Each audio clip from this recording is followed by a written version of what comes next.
So I'm back. Um, Tools are in the Evaporust, and they'll be in there till at least tomorrow. The lighting's terrible down here. I need to hook up a light. Let's see if I can get this thing up. I'm running, probably blind you guys. Anyway, it's a little better. Alright. Okay, so now I'm blinded. Okay, so this toolbox was mine when I was in industrial arts in high school. My grandfather bought it for me as I was thinking about becoming a machinist at the time, and I did do a 2-year program, but it just wasn't my thing. I like to build and make things, and actually went on later in life to do other really different things. But in the meantime, my dad, towards retirement, became interested in woodworking, and he started a full-blown furniture shop making custom furniture. So I figured this would be a great toolbox for him.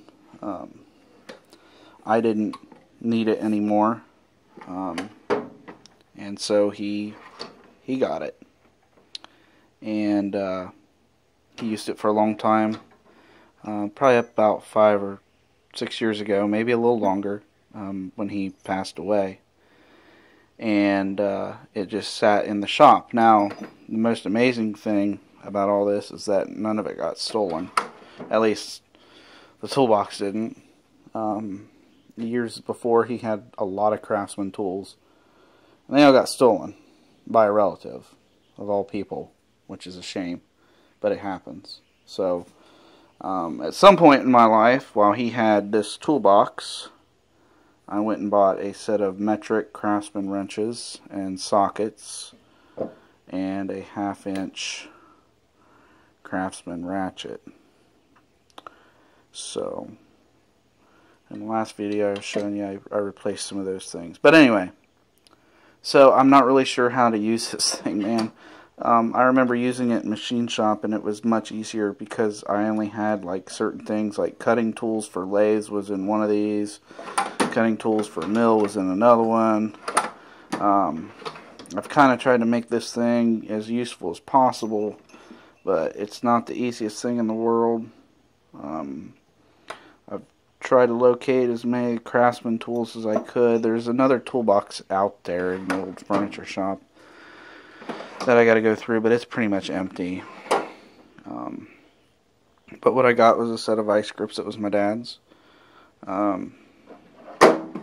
And then these are mostly all mine.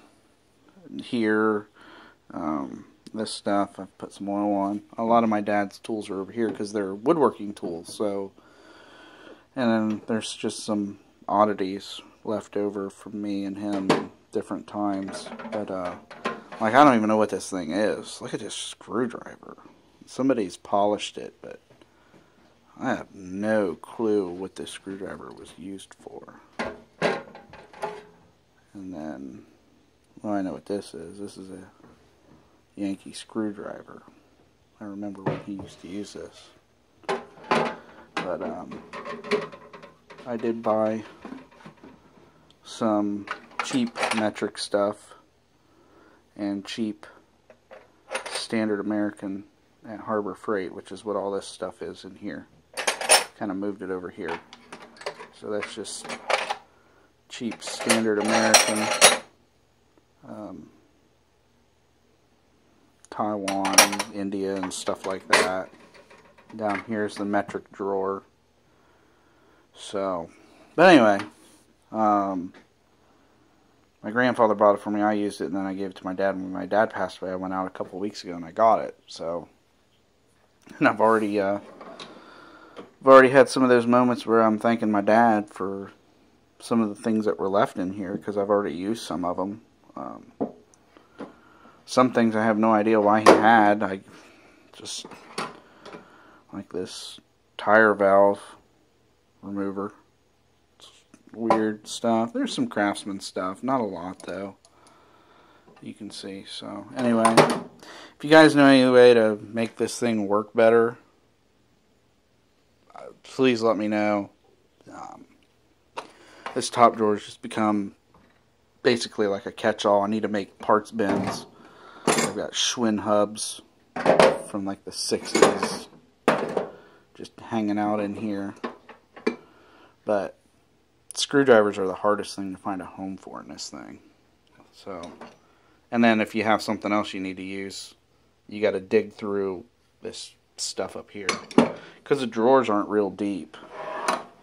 But I'm certainly not going to get rid of it. I do have to get a key made because the key's missing. So, but anyway, I don't know. People, if anyone ever watches this video or any of these videos, I'd be surprised. But that's the toolbox situation. And then later on, we're going to get the new bench put in, and then the bike mount, so we can work more easily on bicycles, and hopefully get a better camera. I'm using my phone right now, so hey, you know what? It is what it is. I've got bike parts, bike inner tubes, this thing. This will be my last project of the year. If I get my Schwinn racer back from the powder coater, he told me 4 or 5 days. We're into week 2.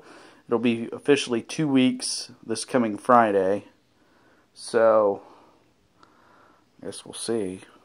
I don't know, I guess he does it part-time. Seems like it was a legitimate business that I took it to. But anyway, we'll let you guys go. Thanks for watching my basement videos on bicycle repair and my dad's old toolboxes and tools. Take care, guys. Bye.